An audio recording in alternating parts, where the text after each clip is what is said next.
అందరికీ నమస్తే నల్లా వెల్కమ్ టు సాఫ్ సీదా ముచ్చట. చల్లగా చిల్ అయిదామని చాలా మంది బీరు తాగుతుంటారు.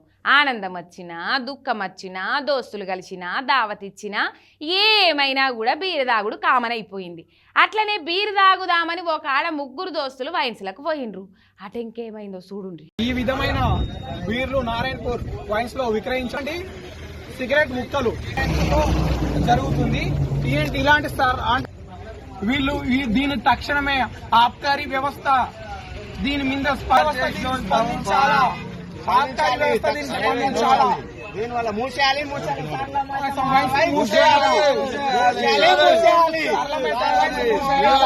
ఈడ బాహుబలిల సినిమాల బండెత్తుకున్నట్టు బీరు సీసా పట్టుకొని బీభత్సంగా మాట్లాడుతున్నారు. వీళ్ళే ఆ బీరు బాధితులు.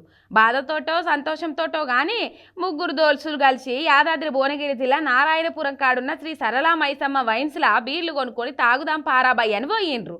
ఇక బీర్లు కొన్నాక అందులో ఒక బీర్లా సిగరెట్ కనిపించే వరకు షాక్ తిన్నారు.